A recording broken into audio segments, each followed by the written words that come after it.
হচ্ছে আমি দোকান ছেড়ে দিচ্ছি, যে দোকানের মালিকের নিয়েছি। আমার ব্যবসা নাকমোলা কানমোলা এই ব্যবসা করার দরকার নাই, কারণ যেখানে সুরক্ষা নাই, নিরাপত্তা নাই, সে জায়গায় ব্যবসা করে লাভ নেই। আমরা গরিব মানুষ, যেটুকুনি ব্যবসা করবো সেটুকু আত্মসাতে চলে যাবে। দোকান ভাড়া নেওয়ার প্রথম দিনই চুরির ঘটনায় কার্যত ব্যবসা শুরুর আগেই স্বপ্নভঙ্গ হলো এক ব্যক্তির। রবিবার রাতে ঘটনাটি ঘটেছে আরামবাগের কালীপুর রেল লাইন সংলগ্ন এলাকায়। সেখানে ভাড়া নেওয়া একটি দোকানে সোমবার থেকে ব্যবসা শুরু করার প্রস্তুতি চলছিল। সেই উদ্দেশ্যে দোকানে কম্পিউটার মনিটর, বৈদ্যুতিক পাখা, বাসনপত্র সহ প্রয়োজনীয় বিভিন্ন সামগ্রী রাখা হয়েছিল। কিন্তু রবিবার গভীর রাতে দুষ্কৃতীরা দোকানের বৈদ্যুতিক তার কেটে জানলা ভেঙে ভেতরে ঢোকে। তারপর সেখানে থাকা কম্পিউটারের মনিটর, বৈদ্যুতিক পাখা, বাসনপত্র সহ বেশ কিছু মূল্যবান সামগ্রী চুরি করে পালিয়ে যায়। সোমবার সকালে চুরির ঘটনা জানতে পেরে দোকানের মালিক শেখ তাজবাবু গভীর হতাশায় ব্যবসা শুরু না করার সিদ্ধান্ত নেন। তিনি যার কাছ থেকে দোকানটি ভাড়া নিয়েছিলেন তাকে পুরো বিষয়টি জানিয়ে দোকানের চাবি ফিরিয়ে দেন। ঘটনায় এলাকায় ব্যাপক চাঞ্চল্যের সৃষ্টি হয়েছে। কম্পিউটার মনিটর ছিল, এরকম একটা মনিটর ছিল, এখানটাতে মনিটর ছিল। হ্যাঁ, মনিটর চুরি করেছে। এখানে একটা ব্যাগ ছিল, চুরি করেছে। একটা পাখা ছিল, ওই যে পাখাটা খুলে গেছে, পাখাটা চুরি হয়ে গেছে। হ্যাঁ,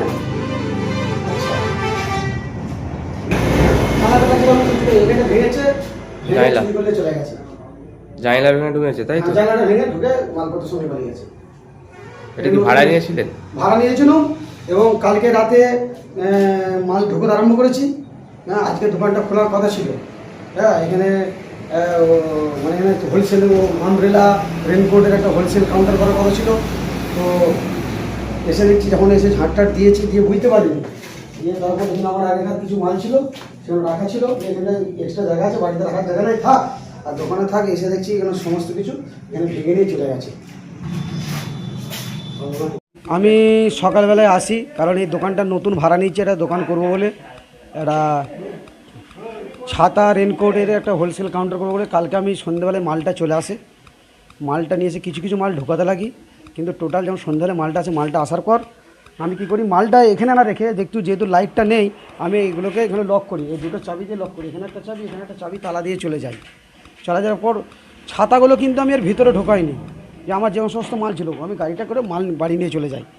তো সকালবেলা যখন এসে আমি ঝাঁটটাট দিচ্ছি, ঝাঁটটাট দেওয়ার পর ভিতরে এসে দেখবেন কি কোনখানে কী হয়েছে।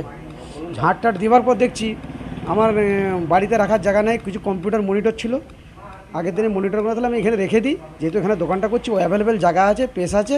তাহলে কি দুটো মনিটরের মধ্যে একটা মনিটর নিয়ে চলে গেছে। ফ্যান ছিল, ফ্যানটাকে বলেছে, ফ্যানটাকে পর্যন্ত নিয়ে চলে গেছে। আর কিছু থালা বাসন ছিল, সেগুলোকে রাখা ছিল, সেগুলো পর্যন্ত নিয়ে চলে গেছে। হ্যাঁ, আর যেহেতু আমি মাল ঢুকোইনি, মালটা চুরি, যদি মালটা ঢুকিয়ে দিতাম রাতে, তাহলে আমার সমস্ত মাল নিয়ে চলে যেত।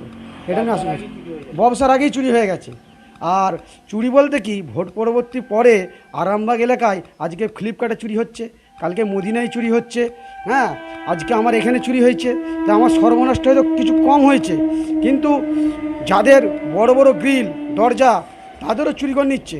তো আমি প্রশাসনকে বলবো যে এত নড়বড়ে হবে না, এত সিভিক ভলেন্টিয়ার আছে বিভিন্ন জায়গায়, প্রশাসন এত কড়াকড়ি, তা সত্ত্বেও এইসব জায়গায়, মানে যেখানে চুরি হওয়ার কথা নয়, আরামবাগ এসডিপি অফিসের পাশে চুরি হয়ে যাচ্ছে, তাহলে মানুষ সুরক্ষা কোথায় পাবে? আজ কালীপুর মেন জোন, এখানে মানে রেলের এটা আছে, রেল লাইনের কাছে চুরি যাচ্ছে, মদিনায় চুরি হচ্ছে, তাহলে এখানে মানুষ করে খাবে কি করে? যারা গরিব মানুষ, যারা দুটো ব্যবসা করবেটা কি করে? হ্যাঁ, আগে আমার জানতাম, আজ থেকে 20 বছর আগে ডাকাত ছিল, চোর ছিল, তারা চুরি করে নিয়ে যেত, মানুষ আতঙ্কে বেরো করতো না। এখন প্রশাসন এত স্ট্রং, এত আইন কড়াকড়ি, তা সত্ত্বেও চুরিটা হচ্ছে কি করে? সেটাই বিষয় হচ্ছে, আমি দোকান ছেড়ে দিচ্ছি, যে দোকানের মালিকের নিয়েছি। আমার ব্যবসা নাকমোলা কানমোলা এই ব্যবসা করার দরকার নাই, কারণ যেখানে সুরক্ষা নাই, নিরাপত্তা নাই, সে জায়গায় ব্যবসা করে লাভ নেই। আমরা গরিব মানুষ, যেটুকুনি ব্যবসা করবো সেটুকু আত্মসাতে চলে যাবে। হ্যাঁ, আমার নাম শেখ তাজবাবু, বাড়ি গোবিন্দপুর, এখানে কালীপুর রেল ব্রিজের কাছে দোকানটা ভাড়া নিয়েছিলাম। হ্যাঁ, এখন বেকারত্বের জেলে কী ব্যবসা করবো, এখানে ভাড়া নিয়েছিলাম, তাও চলে গেল। এটা আরামবাগ থানার মধ্যে পড়ে। আগে তো সবসময় এখানে ভ্যান দাঁড়িয়ে থাকতো, এখন তো ভ্যান এখানে থাকে না। তাহলে এই জায়গাটাকে আমি প্রশাসনকে বলবো, আপনারা নজর দিন, যে দিন দিন আরামবাগে চুরি বাড়ছে কেন? আপনাদের এত ম্যানেজমেন্ট, এত তার সত্ত্বেও পুলিশ এত নড়বড়ে কেন? পুলিশ কি ঘুমাচ্ছে? বলুন, মানুষ তো ব্যবসা করে, পুলিশের উপর আস্থা আছে। আজকে তো পুলিশের উপর আস্থা হারিয়ে যাচ্ছে, আরামবাগের মানুষের আস্থা হারিয়ে যাচ্ছে। যে কোনো জায়গায় তো চুরি হয়ে যাচ্ছে, শুধু চোর, ছিচকে চোর, ভালো চোরে চোরে ভর্তি হয়ে যাচ্ছে, শুধু গরিব মানুষের দোকানগুলোকে চুরি করে নিচ্ছে। আজ আমার বলে নয়, আপনারা সার্বিক দৃষ্টিভঙ্গিতে দেখুন কোথায় কোথায় চুরি হচ্ছে। আপনাদের মিডিয়াতেই আমরা দেখতে পাচ্ছি, হ্যাঁ আমাদের মিডিয়াতে দেখি আমি বলছি। আজকে এসডিপি অফিসের পাশে চুরি হয়ে যাচ্ছে, সুরক্ষা নাই। আরে এটা তো কোন জায়গা? বলে আরামবাগ যে থানার মধ্যে দিন দিন এত চুরি বেড়ে গেছে, পাশে গোঘাট, পার্শ্ববর্তী গোঘাটে চুরি বেড়ে গেছে। তাহলে কী করে মানুষ খাবে দুটো? মানুষ ফুটপাতের ধারে আর ধারে কারা ব্যবসা করে? গরিব মানুষেরা। তাহলে আজ গরিব মানুষগুলো, অসহায় মানুষগুলো কোথায় যাবে? অত্যাধুনিক সুসজ্জিত লজ সানা লজ আরামবাগের চন্দ্রবান হাই স্কুল ও পুরসুরার দিগুড়িঘাটের মধ্যবর্তী লঘু চকের মনোরম প্রাকৃতিক পরিবেশে গড়ে উঠেছে এই অনন্য ঠিকানা। বিবাহ, অন্নপ্রাশন, এনগেজমেন্ট বা যে কোনো সামাজিক অনুষ্ঠানের জন্য সর্বাধুনিক ব্যবস্থায় প্রস্তুত সানা লজ। রয়েছে পর্যাপ্ত গাড়ি পার্কিং সহ আধুনিক সব পরিষেবা, সবই আপনার সাধ্যের মধ্যে। আজই বুকিং করুন আপনার স্বপ্নের অনুষ্ঠানের জন্য আপনারই পছন্দের ঠিকানায়। সানা লজ, দিগুড়িঘাট ও চন্দ্রবান হাই স্কুলের সন্নিকটে লঘু চকে। যোগাযোগ শাহনওয়াজ মোল্লা, মোবাইল নাম্বার 9734754516, 9641092406। শীততাপ নিয়ন্ত্রিত অত্যাধুনিক রেস্টুরেন্ট ময়ূখ রেস্টুরেন্ট। এখানে পাবেন চাইনিজ, পোলাও, বিরিয়ানি, তন্দুরি সহ সমস্ত রকম খাবার। এছাড়াও কাস্টমারদের সুবিধার্থে হোম ডেলিভারির বিশেষ ব্যবস্থা রয়েছে। পাশাপাশি যে কোনো অনুষ্ঠানের জন্য ভাড়া দেওয়া হয়। আমাদের ঠিকানা থানাকুল হেলান সংলগ্ন তিলক চক। Phone number 8617492616, 9732162360।